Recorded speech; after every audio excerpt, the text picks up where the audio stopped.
You start. Okay. Hi everybody, thanks for coming to our panel. I'm going to start with just a quick introduction, and we're going to introduce ourselves and how we're connected to anime. So our topic is new versus nostalgia. We're talking about a few titles that are sort of thought of as anime classics and are being redone or have sequels that are airing right about now. The titles we're starting with are on the screen, but we may branch into some other things. So my name is Leah. I am the associate editor for a nonprofit comic publisher called Pronto Comics. And if any of you guys are comic book writers or artists or interested in getting involved in Pronto, please take a business card out at the end of the panel. We welcome inkers, colorists, artists, writers.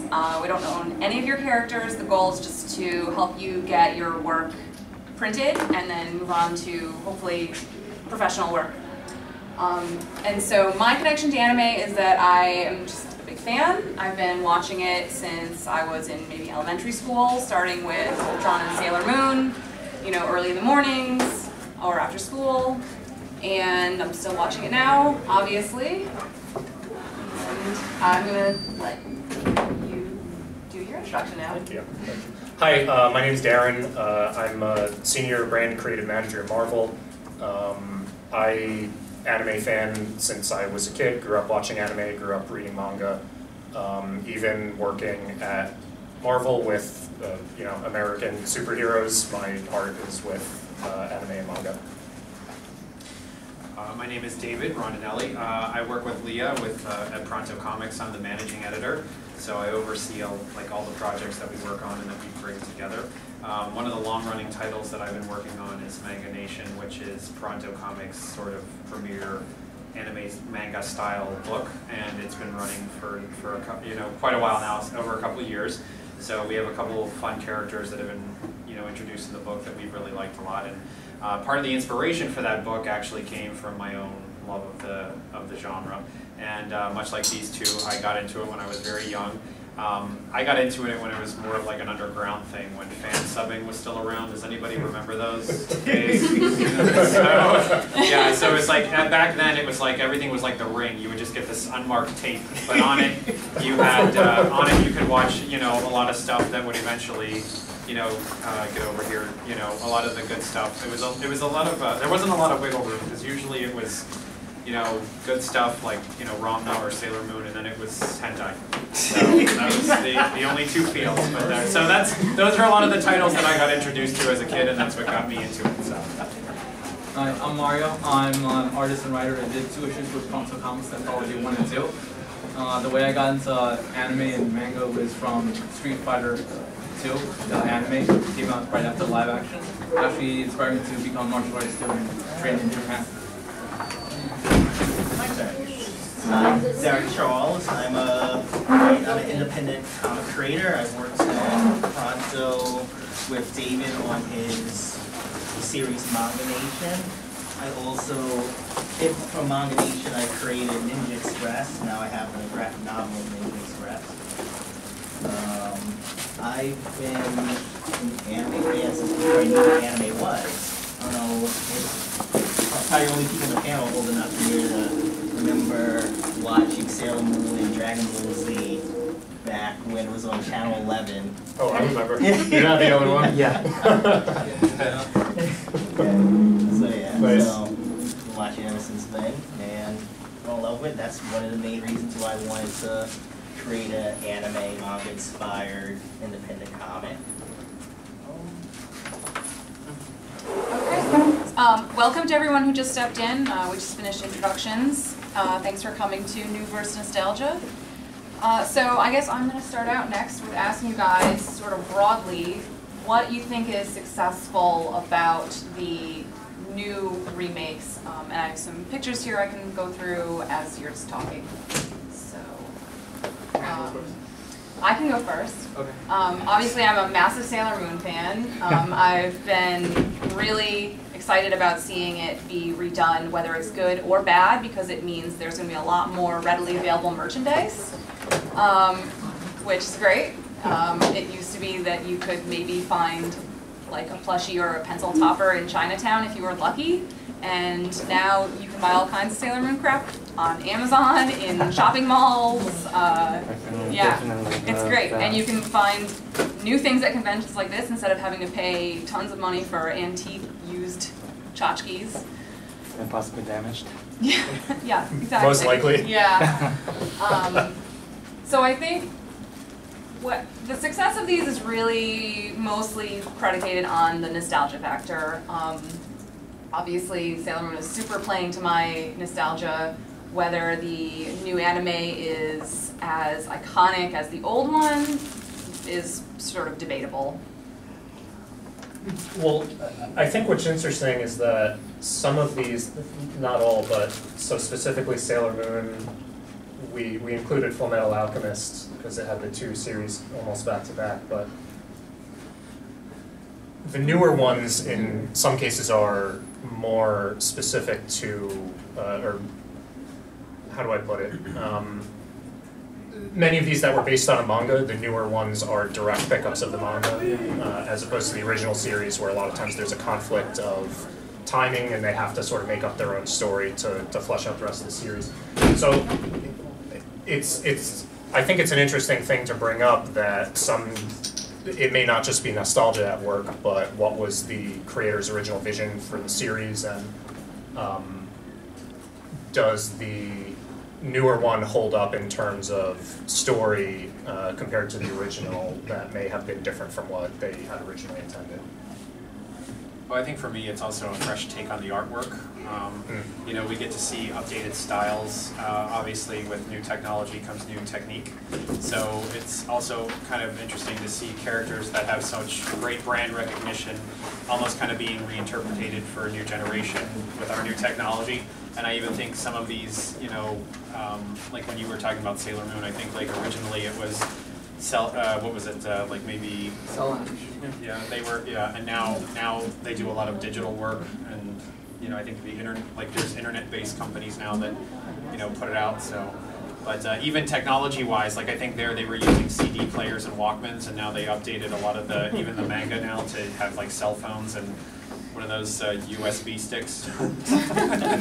So I know those it sounds like newfangled USB sticks. those little lipstick tubes, that whole other stuff. But I kind of don't like the way CGI is being used, especially with Sailor Moon when they're doing the transformation. Before it was a lot more fluid, I feel, with hand-drawn animation, especially, you know, skirts like flapping really fast, and you get a lot more fluid motion. The newer one, I feel like the CGI that kind of looks like cel-shaded is very stiff, and I even see that in Evangelion when they're doing the mechas. A lot of the shots where it's mecha fighting, it's almost all CGI. Before, like even the mecha fighting, even look at Gundam, it was all hand-drawn animation. There was a massive amount of skill that went into it, and it's amazing that they're able to animate the perspective also within the space, because they're not just animating the characters, they're animating the backgrounds too. So they're keeping all the perspective in check in all those scenes, which I think was very impressive at the time. I think one good thing about these reboots and remakes is it keeps old franchises relevant. That I'm sure there's a lot of anime fans that weren't around when Dragonball first came out, but now they're getting to know the universe of Dragonball. Especially with Dragonball Kai, which Yeah. Dragonball Kai actually showed the older series first before we went to Super. Yeah, that was a smart way for them to do it, to sort of do like a remastered, And put cutting all the fluff out. And put in HD. Right. So Yeah. for those of us who were really young, we had the square box TV set, but now we got HD. It's actually filling the whole thing. Well, I think that also might contribute to the success factor now too, is that we don't see, I don't know, well, I mean, I can't speak for all the series, but it seems like they do cut out a lot of the fluff. Like filler episodes, I think, are a staple of most anime, right? Do they still do that now? Naruto! 2/3 of the whole series is filler. Yeah, it seems like now they make it like a regular season where it's only 13 episodes, or maybe a little bit longer. But I don't know. I mean, are those Day at the Beach episodes still around? Or slumber parties, those type of things? Do they still do that? But It depends. Yeah. But there's some filler we need. Like, we need to know how Goku and Piccolo got their driver's license. Makes it more rounded And that was- characters. That was a big difference between Full Metal Alchemist, the first one, and Full Metal Alchemist Brotherhood, where the filler is the big difference between the original and the newer one. Where the new one goes by really quickly, especially the first episodes of dealing with the priest who's masquerading as a false Prophet. false prophet. Wasn't he? And that took 2 episodes in the original, and the Brotherhood, it went by really fast. Well, they were trying to rush to the newer material, that's which I right. understand, but unfortunately we lost a lot of the emotional impact from the first series, like, spoiler alert, Hughes' death, which was lost throughout in Brotherhood. I kind of felt like they needed to do Brotherhood though, because personally I wasn't a fan of the 2003 ending. Whereas Brotherhood, it actually followed the manga, and it wrapped it up really nicely, in my opinion. Funny you should mention that, because as I was doing some research for this, I learned that the manga creator actually requested during the first Full Metal Alchemist series that they change the ending. That she wanted an original ending. I don't know, I guess she wasn't done with the manga, so I'm sure she knew where it was going, but she wanted them to not use her as yet unreleased material. And then the second one is 1-for-1, matches up with the original manga. Going off of that, that actually kind of relates to Neon Genesis, because at the time the creator was in a very deep depression, and you actually kind of see that with what Shinji goes through. You could tell. That's actually really, because I've actually been through real depression, and I actually kind of relate to Shinji, where you lose all types of energy and you don't want to do anything. Like, I know people really hate Shinji because of that type, where especially at the end where he doesn't evolve from that depression, but it influenced what the creator was going through, and the ending where he really didn't really overcome his depression at the end. At the end, it's a weird ending where the world goes through the third impact, and he's on a beach. It's all right. I don't know what's going on. But you're wondering now in the new one, if he's going to change that now that he's out of his depression. Yeah, I mean, who knows if that's gonna ever come out. They were supposed to be released 1 per year, and they ended up being... Because he was working on Godzilla. Yeah, it was, well, it was 07, 09, 2012, and then the last one was supposed to be, late 2015, and now it's... Yeah. Wow. He was working he worked on Shin Godzilla, which came out recently. Okay. So that's why I was delayed.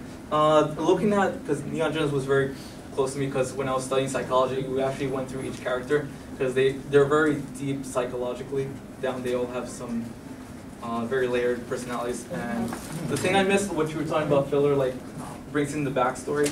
The original one that had longer times to go into each story, especially the females and what they had to go through and why she's a lot more harder on Shinji than the other ones. You go into the backstory of what the doll means and all that, but in the movies it goes by really fast. I don't feel like you get into so much of the characters in the new movies. Yeah, they're just trying to sort of get to the good stuff. I kind of feel they're relying on you already being Yes. a fan. Yes. Yeah. And that's not necessarily a bad thing, because you kind of want to get up to the new material. Right. Because the first movie was more of a recap of like the first 3 to 5 episodes. It was almost exactly It was the almost same. exactly, yeah. And honestly, I really liked the first 2 movies. I felt like, wow, they could fit that much of the original source material into the movie. Then we got a lot of deviation from the source material in the second movie, which I really liked. I liked the somewhat more upbeat version that we were getting. Then the third movie came out back to human mentality, and... But the problem is that it's a separate series, it's not connected. That's the problem. So you lose all that backstory. All that backstory doesn't matter because it's a total reboot. So you're bringing in your nostalgia and your knowledge of the series, and then partway through, it's changing, and you sort of have to remove your existing knowledge from the equation in order to like absorb it or enjoy it. But not even that, even the new girl they brought in for the new movie, she doesn't have any backstory at all. She just comes in a parachute. She does a few battles, but you don't know anything about her. I don't know. The important thing is she looks cool. And she You has can glasses. sell merchandise. That's the thing is I think there's a real big business component to this that we haven't talked about yet. But that's what I'm saying. In Yeah. the original, each character got developed. Even the side characters, the classmates, Yeah. got major development. You know what they were coming from, and you lose all of that in the new one.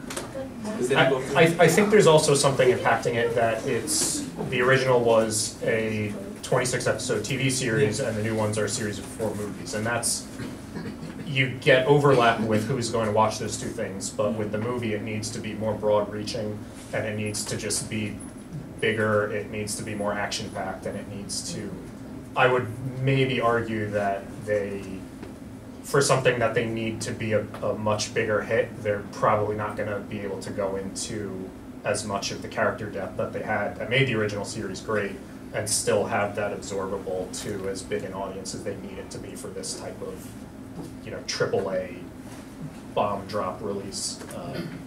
And I do think the movies are a little weaker in terms of that. I think they just, we'll see what happens with the 4th one. I think.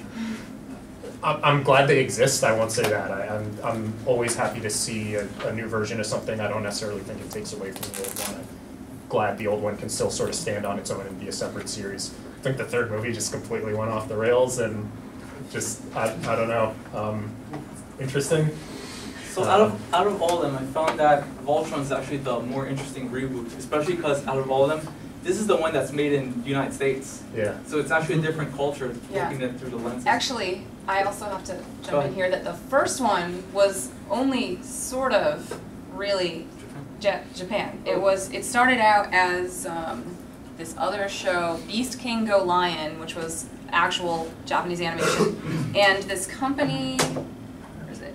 World Events Productions. They licensed the material from Beast King Go Lion and something else called Armored Fleet Dairuger, and they sort of pieced it back together and wrote new scripts and new stories and used the same animation for a different story, and that's what so the '84 Voltron is. So there's like different characters, right? They're not the Yeah, same that's right. series. Yeah, and the new Voltron is the same production company, actually. That blew my mind when you told me it. That they're it's still World in Events business. Production, only now they're working with DreamWorks Animation. And it's animated in South Korea. So it's pretty much what they did with Super Sentai and Power Rangers. Yeah. Where they Yeah. spliced up all Yeah, the exactly. footage and Yeah. animated them. But like I said, that's why I found like the new one so refreshing. Made by the same people who made Avatar: The Last Airbender. And Yeah, you same feel- storyboard people. Yeah. But I felt like this reboot was a fresh new take where you don't have to watch the old one. You come into this one and Well, the story feels more contained and, Yeah. and it has a little more sophistication to it. But Yeah. I mean, the old one. First of all, you all seem rather young here. Does anyone even remember the original Voltron? Like, does anyone actually have nostalgia for any of these shows? Because you all still seem like you're kind of in high school. Or college. I'm way I think it's a wide group. I mean, that's fine, but I didn't know how much of this is actually nostalgic for any of you. I know that. I'm not telling them about my freaking face.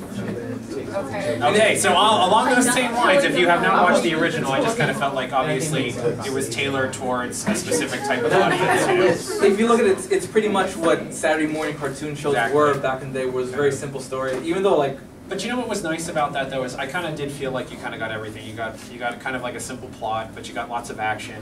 They kind of cut to the chase. And I think, obviously older audiences want to have maybe more character development and more depth in their storytelling. But there is a part of me that kind of misses the old days when it's like, okay, like this is your team. They each represent, like they each have their, their color, their personality, and they just go out there and they kick some ass. I mean, it's just I kind of like the simple formulas. And I mean, there's certain elements that they're obviously playing homage to the original. I mean, you just look at the layout of these two pieces of art. and spoiler alert, what's coming up next? Well, you don't say anything, no one notices it. I won't say anything. So in any case, so I'm gonna switch tacks here a little bit and say, let's talk about the failures of the new versions. Thanks. Yeah. I'll let us start with that. Well, I'm gonna start with Dragon Ball Super. from the crowd's reaction, I don't know how much I need to say on this.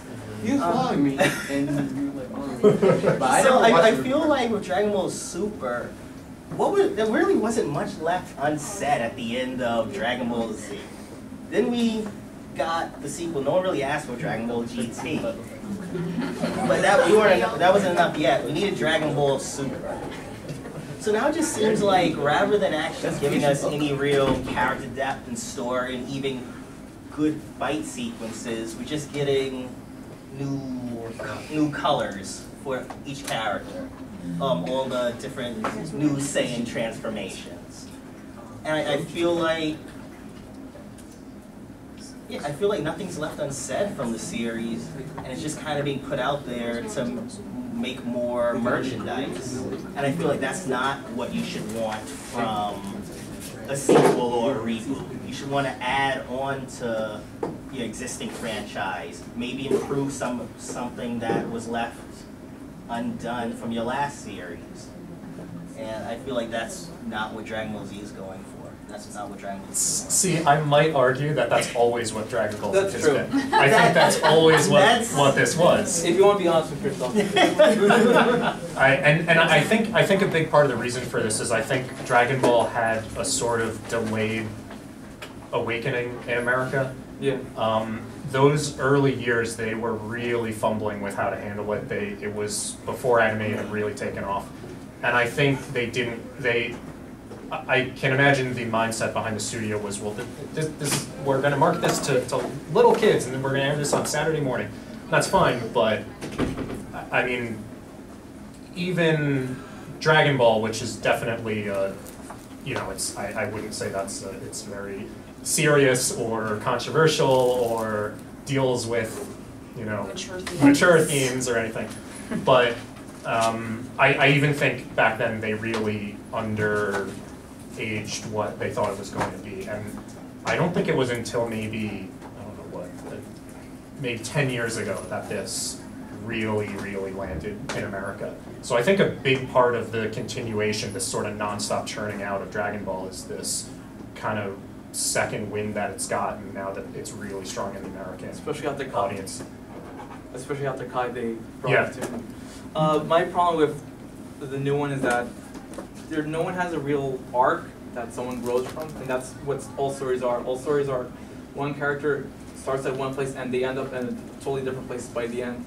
In Dragon Ball Z, like, I know it is what it was, but the one per character that did grow out of all of them was Gohan. Gohan started as, just a kid who got kidnapped one day, but eventually he kept getting strong. He trained under Piccolo, who used to be Goku's rival at one point, and he trained under Piccolo and became an incredibly strong person at a really young age. And I was kind of depressed. It's kind of Chi-Chi's fault, though. It is Chi-Chi's fault, but it doesn't make sense. And you can't teach a Saiyan how to read. But you can either only fight or be educated. But the point was Gohan. Throughout Dragon Ball from the beginning to end, Gohan was the arc that where the character grew. And shame on you, Chi-Chi, you're a martial artist. You married Goku while fighting him in a tournament. So you have against martial arts, like especially with Pan, like she's like, you can't be a martial artist. Why?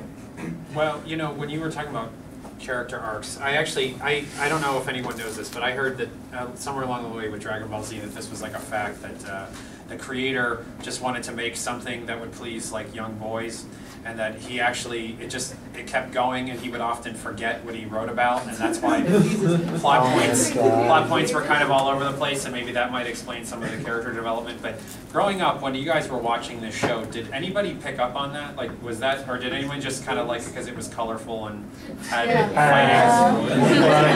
fighting?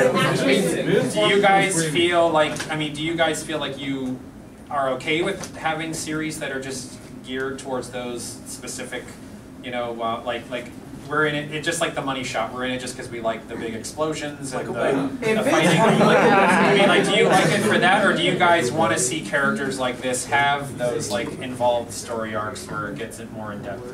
I like to see the story. Okay. It could go either way. I think for our generation, the ones who grew up in my era, like for me, Dragonball was really What popular. era is that, man? Dragonball was really popular in my era because it was something new. Like Japanese anime was starting to become popular. Before it was really underground, like you said, like it was VHS type. But then it started to show up on UPN 9, then back underground, and Right then after Spree. and then Toonami came in. Toonami was a game changer for us because that's when it introduced the whole generation of anime. So like the Sci-Fi Channel used to have Saturday Anime. Did anybody remember that? How long ago was this? That's when that was right before. That was like really right before Dragon Ball and Sailor Moon really broke into the cultural fray. It was like 4 or 5. And again, especially like for Sailor Moon, like I've heard a lot of females saying that the reason why Sailor Moon touched them all is because it was female characters who were the superheroes. Yeah. Basically. I mean, yeah, the one main male character in Sailor Moon is the one who's constantly being rescued, and the most he can sort of contribute is like moral support. And always has fresh flowers. Yeah. Right. He's done. Very dapper. Yeah. I actually find that the new Sailor Moon series is a little bit of a failure for me, precisely because it so closely matches the manga. I mean, when the manga was originally published, it's 1 chapter per week in a Japanese magazine, and you're reading it slowly over time. But when you're reading it all in a row in the collected graphic novel, or you're watching it all in a row in the new anime, it feels like there's not that much character development. It feels a little rushed to me. Whereas the old one, which had a lot of filler, but a lot of the filler also contributed to character development, and you really got a clear sense of personality from each girl. I wonder if you would still say that if you had grown up and read the manga first rather than watching the original Right, anime. I mean, maybe not. I definitely watched it first. You would have been like, no, this is the pure version. Yeah. For me though, like even looking at this, like I feel like the new characters are very sticky wise, like they're very angular. And I mean they're the new one, the older one was they're very round, they're very expressive, but it has to do more with the mediums. But that's also the one on the bottom. Itself, the new one actually matches the manga much more that's closely. true. You can really see it in this particular image. But even when like they're doing reactions, they do like the chibi face, and that's not there in the new one. They don't have that extreme reaction. Well, that was there's a level of playfulness that's sort of lacking. Well, that's kind of what I kind of agree with you a little bit too, where I kind of felt like the new Sailor Moon kind of failed in the sense is that I don't know. There was something about the '90s version that felt kind of like more all-inclusive. Like I felt like it could appeal to boys and girls as well, and it didn't have to sacrifice a lot of the human emotional elements that I think a lot of young female readers liked about the original series. But I don't know. I don't know. Like going back to the original manga didn't really feel like that new of a take to me though. Because I feel like, I guess if you're just going to animate what was drawn in the manga, you could just read the manga. I didn't know if you would want something fresher on it. You missed the Sailor Moon. That's an interesting point. Oh yeah, for those of you who weren't around, like there was short PSAs at the end of each Sailor Moon episode. Oh right. But the reason those existed is because they were cutting content that was considered too controversial out of the episodes, and they needed to pad it out to fill in the entire 24 minutes. What was her name? Serena? Yeah. Just like Serena. I know, it's nice that their names are allowed to be Japanese now, I will say that. And now they can show the LGBT. Yeah, so before it was really censored. before they were cousins. So apparently incest is okay, but LGBT relationships not okay. But that's actually kind of cool that as our society's become more progressive, that we're more open to what the original was, and it keeps the intention. Yeah, like I'm really looking forward to the newly released American subtitle Stars, which was the very last season that was never translated into English. You can only get like bootleg DVDs off eBay with you know, bad grammar. It's super campy though. Did anyone Yeah. see the 5th story arc? Did anyone see Sailor I Moon wasn't able Stars? to. It's kind of like an animated Rocky Horror type of. Yeah, but I still want to see it. You It's- know, no, I with mean, it's good. It has proper its English merits, yeah. translation. Going off of that, going back to Voltron, everyone's seen Voltron, right? The new one? Yup. No, It's on they- Netflix. It's really good. I have. Seeing. Okay, really good. I'm gonna try to do some non-spoiler, but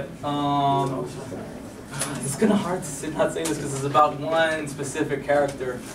Oh, no, I don't know say you- it. I won't say, but I know you're talking. let me just say that society has changed, and you know they want more diversity.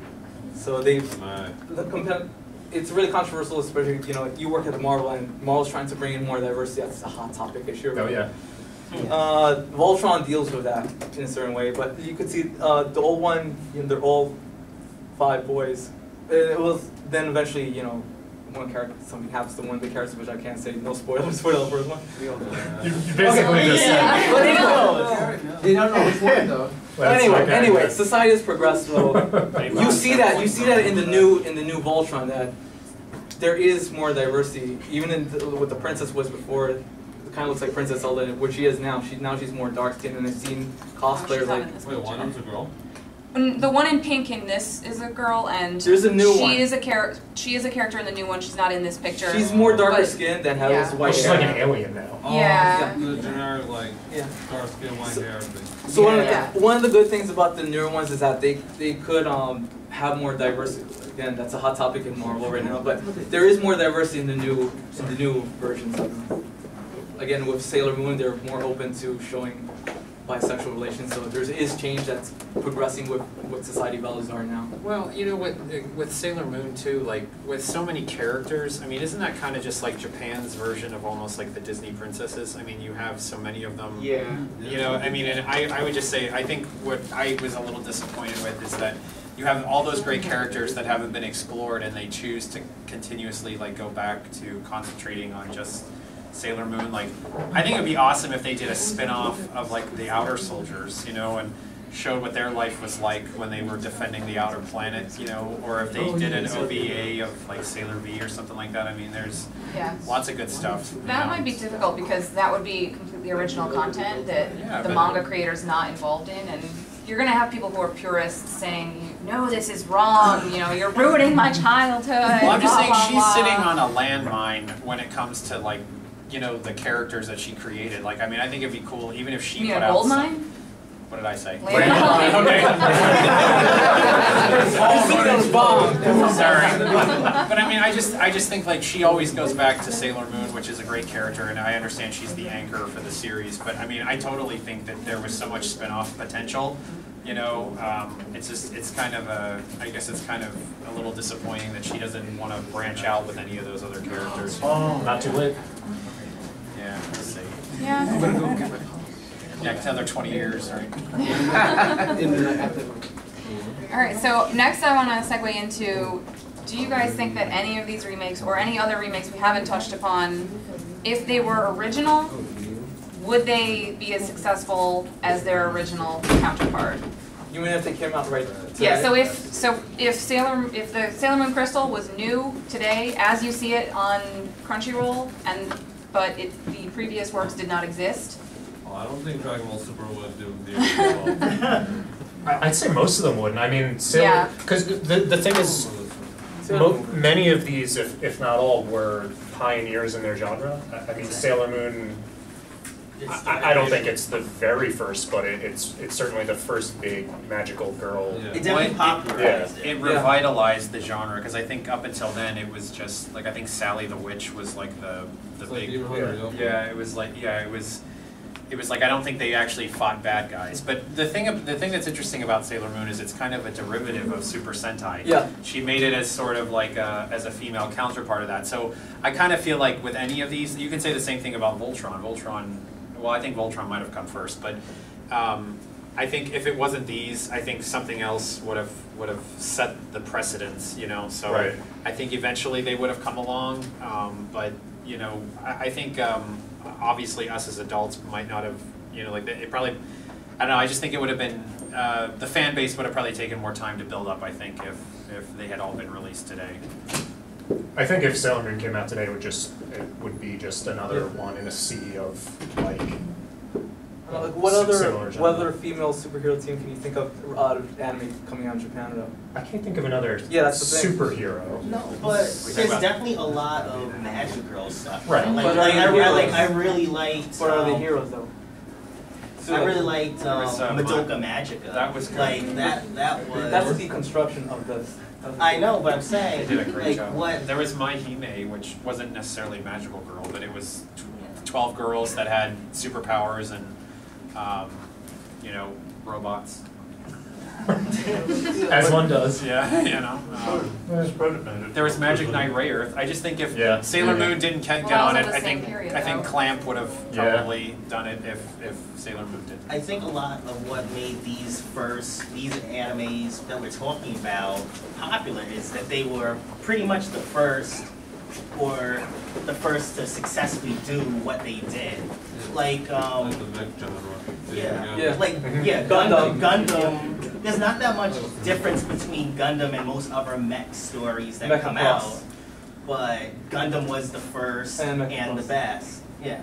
It was also the first one to take, as far as I know, a more serious, like realistic point of view toward war and using the mechs as weapons of war, as opposed to defending against magical space beings or, you know, just having it be like an exciting, I don't know, like robot fighting league kind of thing. And Neon Genesis took that further because it was the deconstruction of the mecha genre. Because it's kid soldiers and they go through the trauma, which they do go through the trauma, but it's kind of different. Well, you probably would have to have, that sort of standard, follows a formula mecha story that was popular in order to have a series that was then going to deconstruct it.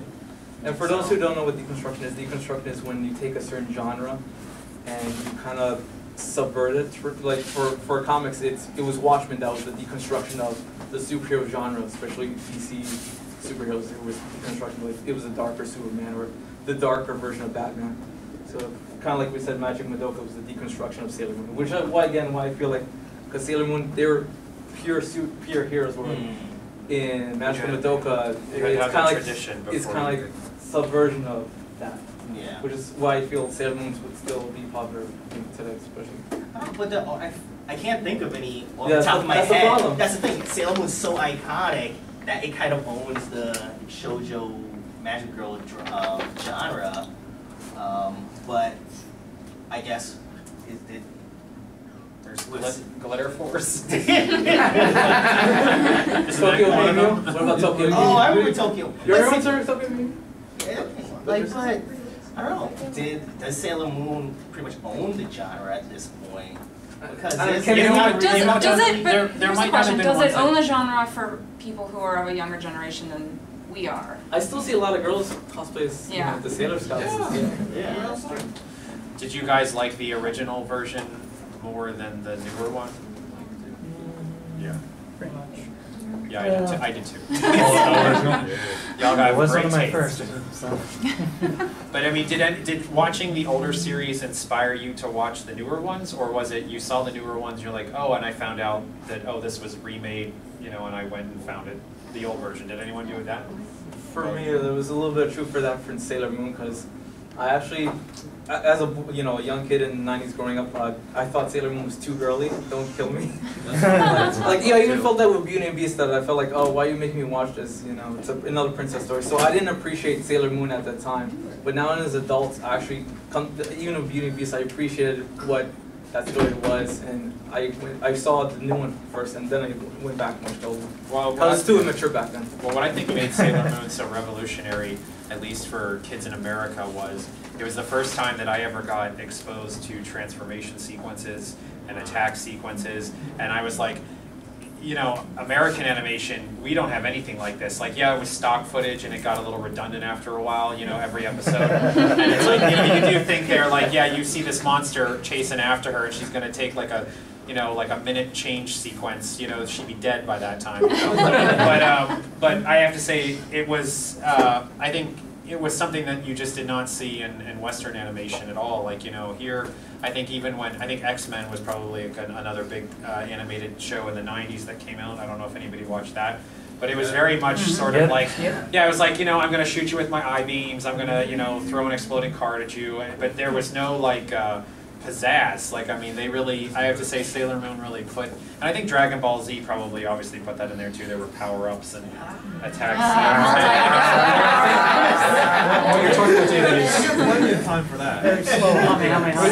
entire episodes in fact, you have done. Entire arcs. I think you're saying something that's even bigger. Is I think for a lot of people, and it sounds like for most of us, that was the first time we were sort of exposed to the language of anime. There's a totally different cultural communication that goes on in Japanese anime versus American animation. Totally. You know, these, I don't want to say tropes because that kind of has a negative connotation, but there's really a visual language to the way that Japan does things versus the way America does things. And it's like you said, these things, being a kid seeing it for the first time seemed totally revolutionary. And I think certainly one of the things that got me and I think a lot of people into anime when we were young. Yeah, and for me that's one of the biggest appeals, like growing up, like, you know, cartoons were meant for kids. In America, cartoons were meant for kids back then. And anime kind of changed that. They matured that. Even with Voltron, spoiler, someone dies in Voltron. I'm not gonna say who, but in the original Voltron, someone dies. But for a Saturday morning cartoon show, that's where revolution they're at. Character dies and stays dead. Yeah, that doesn't happen in most American cartoons. Especially for kids, for like, well, it's still a kid show. I have a good story. So the idea that anime and manga cover a huge variety of I mean, they literally cover every topic, right? You can find an anime. We were out to dinner at a nice restaurant a couple of years ago, and they brought us a manga and put it on the table, and it was a manga all about wine tasting. This long, called The Drops of God. The Drops of God. This long, 20-volume manga about and the volumes are becoming like a master. phone book thickness. So So when I was in middle school and I was first exposed to anime, my friends would bring manga in, and they would show me, and I'd bring my American superhero comics in, and we'd swap. And I read Dragon Ball for the first time, and I said, oh, this guy looks cool, what's his power? Because all I knew was superheroes, and I'm used to each superhero having, eye blasts or controlling weather or whatever. And they would say, oh, well, that's Goku, he's super strong, and he can fly, and he can shoot energy blasts. I'd say, oh, that's cool. What about this guy? What can he do? They'd say, oh, that's Gohan, he's super strong, he can fly, he can shoot energy blasts. And I was like, oh, what about this guy? That's Krillin, he's super strong, he can fly. And he used the flash.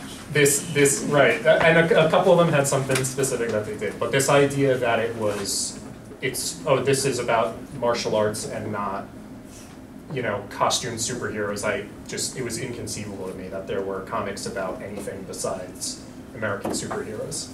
Well, I think that's one thing that that got me into anime too, as a young person too, is that I felt like anime kind of had sophisticated storytelling. That I didn't feel like they dumbed it down as much for kids. Like when we were talking about the '90s anime of Sailor Moon earlier, I think one of the things they changed in it was, so obviously they were cousins and whatever, but I remember that sequence that was so controversial where they were playing it off and they were talking about their first kiss. And it was like their first kiss with some boy that they liked at a dance. It was like real stupid, like that something that you felt was like being really downplayed. But in the original Japanese version, you realize that you have these two characters talking about the importance of a first kiss, and the first kiss they were talking about like the actual first kiss that took place between Adam and Eve in the Garden of Eden.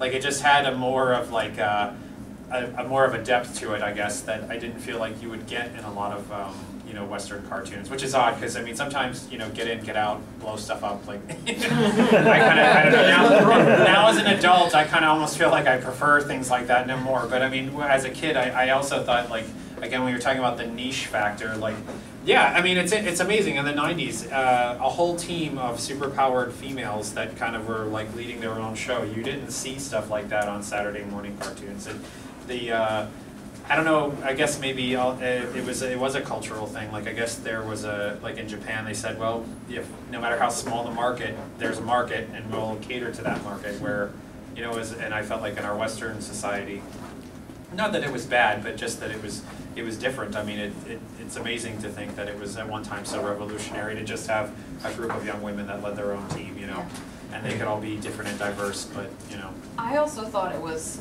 as a 10 or 12-year-old, that it was revolutionary that these cartoons had stories.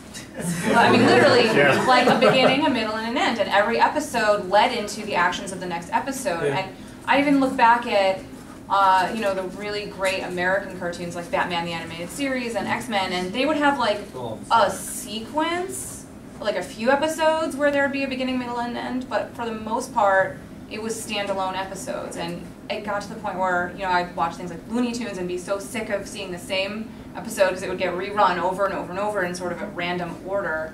And when I discovered anime and realized, oh, these are like compelling stories with an arc and, a real conflict and a resolution, and that was just like almost a wake-up call that, oh, cartoons can actually be thoughtful and well-written, and just be more than 25 minutes to, get me out of my parents' hair. But do you feel like now that in our nostalgia, for us that was new, but it's not new anymore. Now anime is very, well, it's not mainstream, but it's getting there. It's become more widespread. More common. Do you feel like that's holding our nostalgia a little bit more because it was new to us? And like Japanese animation was new for our generation, maybe not your generation. But do you feel like that's affecting us in a way? It's not really affecting my enjoyment. I would compared to the new one, I mean, that's the thing. What do you? I mean, the new ones of these still have a story. They still have an arc. So you could argue against that with Dragon Ball Super.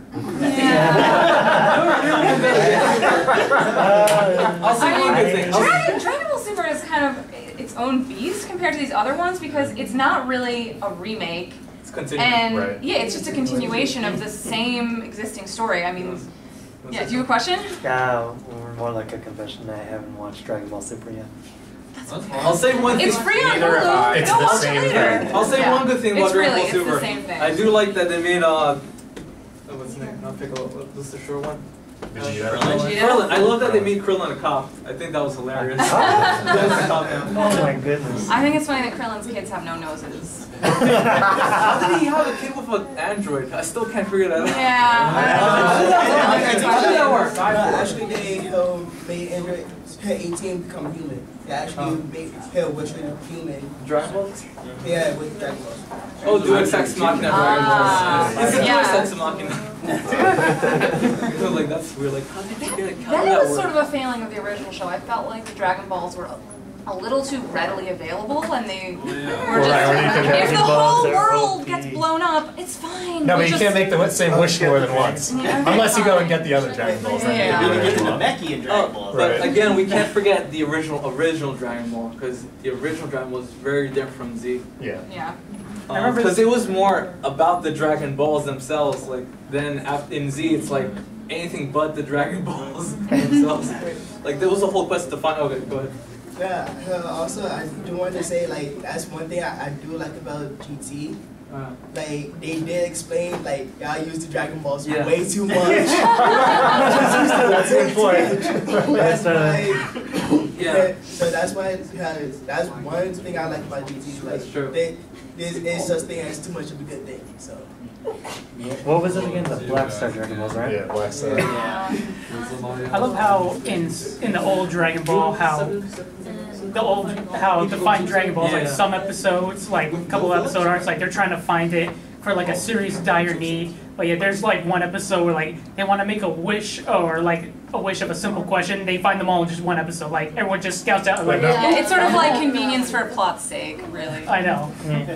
It's like probably one of those filler episodes. Like it's like a question. Their ultimate wish is like a simple question. Well, did they ever? I mean, there's never. Did they ever talk about like, well, why don't we gather them all together one day? I mean, we can get them in 10 seconds. Can we gather them all together and wish for like hunger to end in the world or something like that? Is it only reserved for? They resurrected a like, whole race from genocide. Okay, So that's good. Oh yeah. Right? They literally resurrected a whole race of aliens from annihilation. I'll say one thing. Like, I think that's one thing that Neon Genesis should have done in the new movies, because I felt like the end of the original Neon right, they Genesis. should have introduced Dragon Balls. And No. So like the original ended after. Spoilers for Neon Genesis. But anyway, the original Neon Genesis ended after the third impact, right? So I felt like the new ones, the thing that kind of got me interested in, especially in the third movie, that in the third movie it starts after the third impact. What happens afterwards? So I felt like the new movie should have been a continuation after that third impact scene, because that's what's new. oh, you think it should have just first movie should have picked off after the series and just been a direct continuation? Yes, because then we have all that backstory still intact, and then what happens next? What happens after the whole world's exploded? I mean, that'd been kind of hard. Everyone died or evolved into whatever happens at the end of human totality.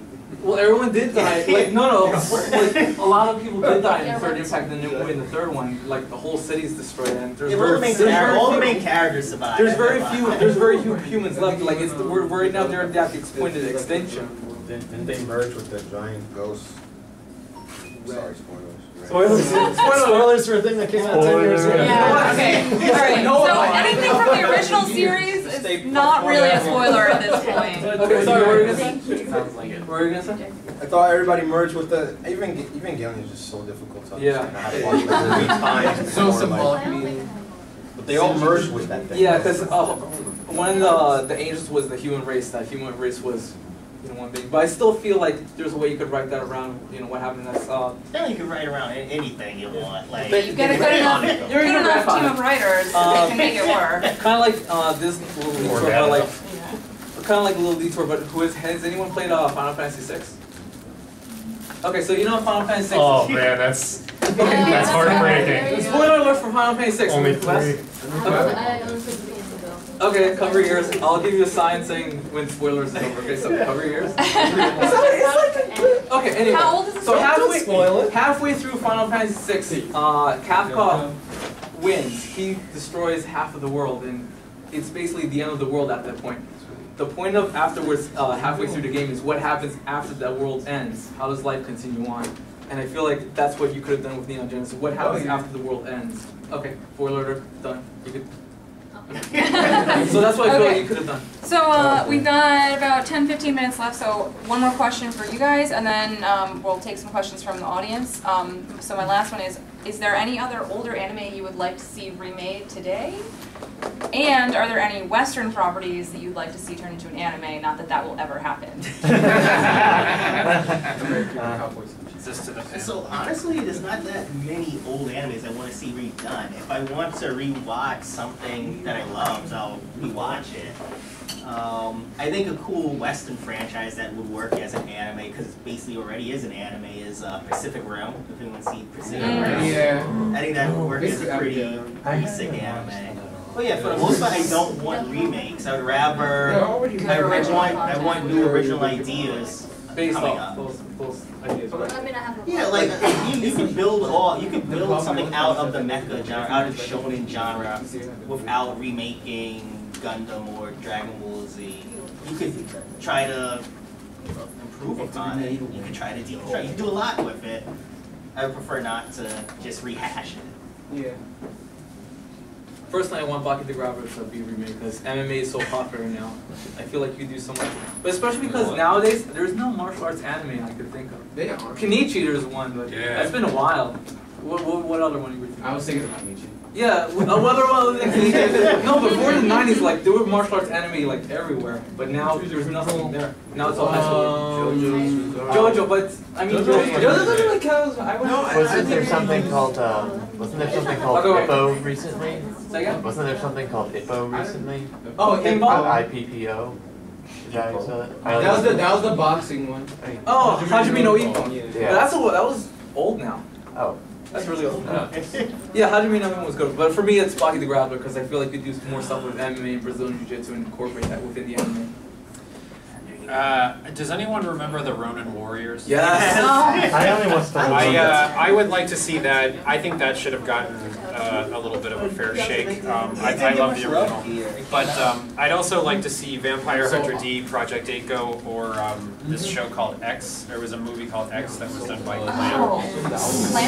Yeah, I'd like to see any of those. I mean, they don't have to be remakes, but I mean, if they certainly revisited those characters, they did a little bit with Vampire Hunter D, but even that sequel I think was almost 10 years ago. But so far as American shows, I like what DC Animation is doing now, where they are sort of incorporating some of an anime style into it.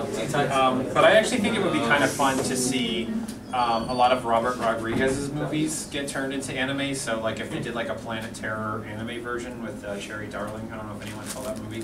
I think that's total anime fodder. That'd be cool. I also think it would be cool to see American Horror Story in an anime version.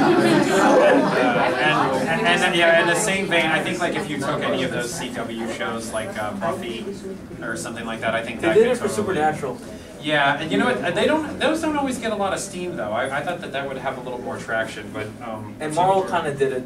They had it in a whole anime series. Yeah, they did it with the X-Men and Iron Man, and yeah, they didn't really take off too well. But yeah, I totally think Ryan Murphy could translate all mediums. So what I would love to see is I'd love if they took the Sailor Moon Crystal treatment and did it with Ranma 1/2. My favorite anime of all time. It's one of the ones that got me into anime. It's a martial arts anime. It's clever. It's especially because it's my favorite of all her manga made to anime.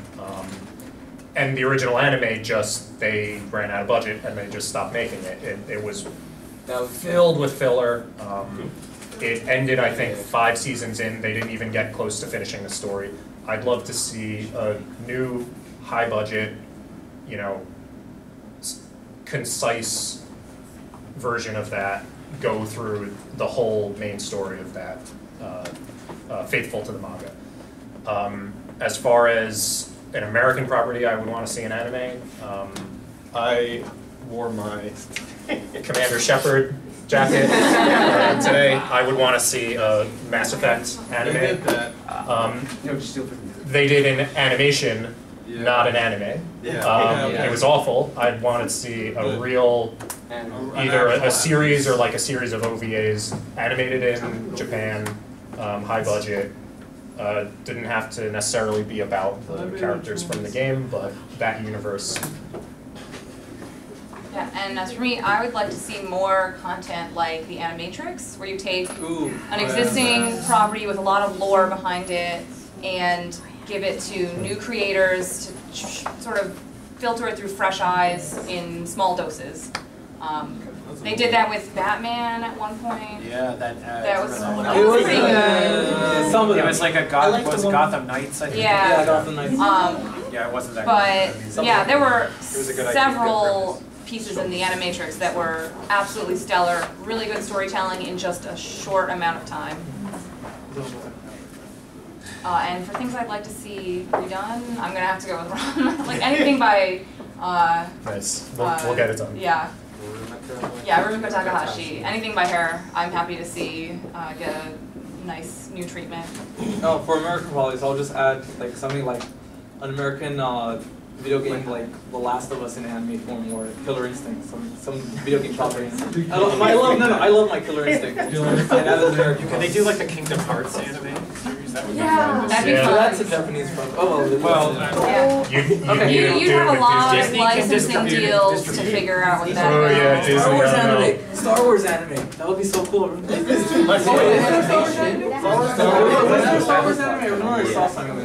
Star Wars anime. Rebels? No,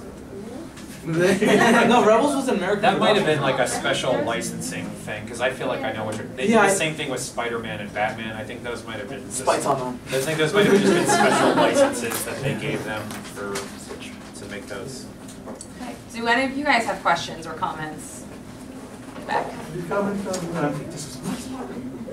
Ghost in the Shell and Attack on Titan? It's like it also mainly when you transition from the anime to the live action. Attack on Titan, I feel like the main problem was that they didn't finish the story. It's kind of like the same problem they had with I feel like the movie was basically a big filler. I kind of, so we're talking about the live action Attack on Titan. Yeah, so anime. I feel like with the live action Attack on Titan, they didn't respect the source material. Like they had tanks, they didn't have all the characters in it. I think they changed one of their names. Yeah, they changed names. I think there was some licensing thing, I don't know. But they didn't respect the source material for that. I feel that's also the case with Ghost in the Shell. They didn't respect the source material.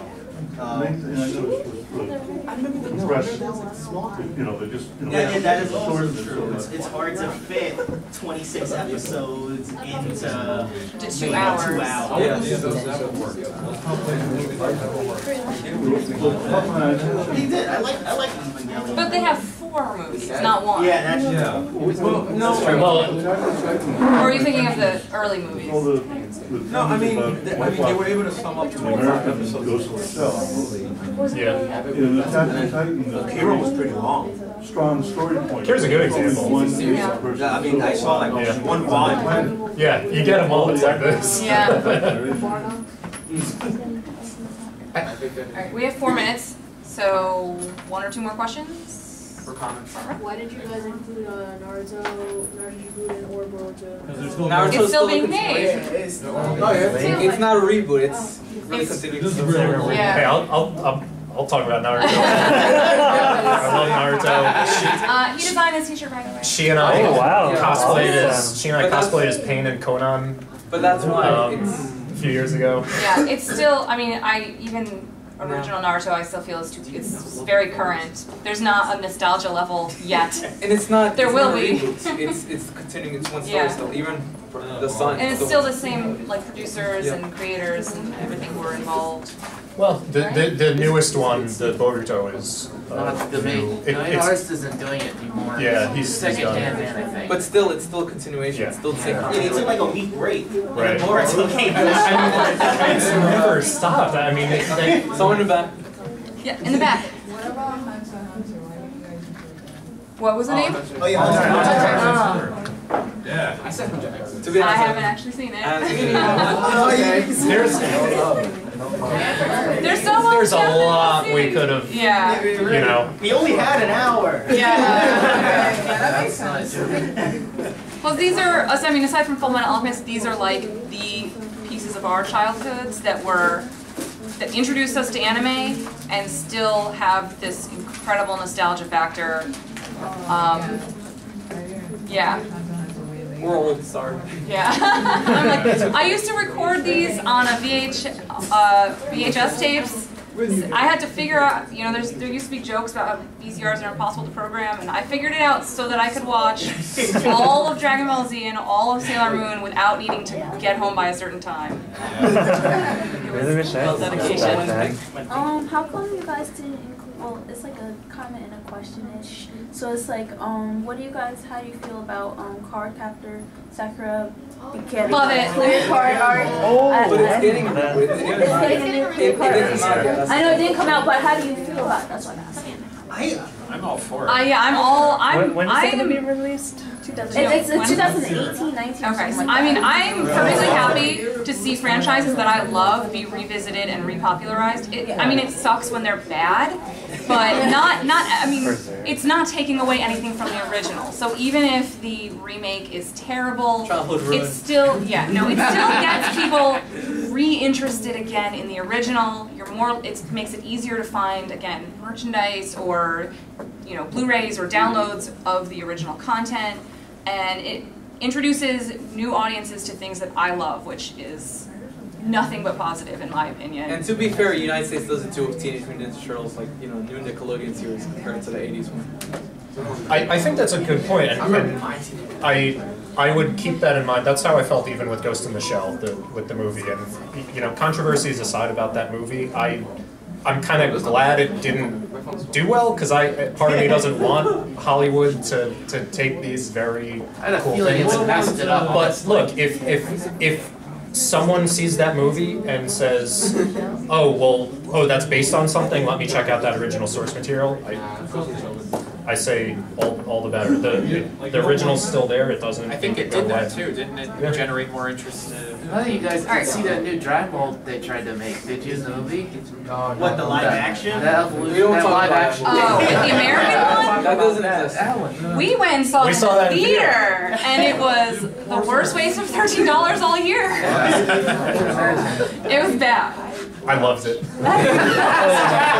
It's just best comedy of the year. All right, so we're out of time. I'm going to repeat for people who missed it the first time.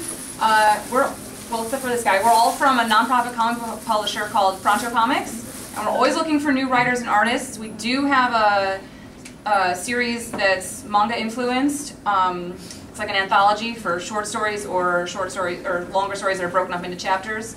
So if anyone here is a comic book writer, artist, colorist, letterer, you want to get involved in blogging about comics, blogging about anime, like come get a business card, check out our website, shoot us an email. We're always looking for new people. Or even if you're good at website stuff, like if you want to try your hand at maintaining our website, like we're always looking for more help, more people, more teammates. So.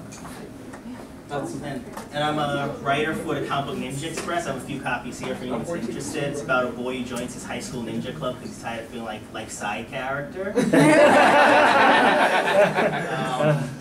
can also find us on Indie Planet Comixology for print on demand and digital download. You can also follow us on Ninja Express on social media like Instagram, Twitter, and Facebook.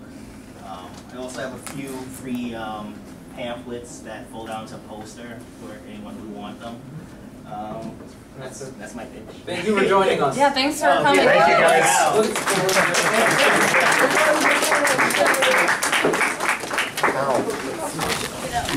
Look at all that people. I'm surprised we got some. Bye bye.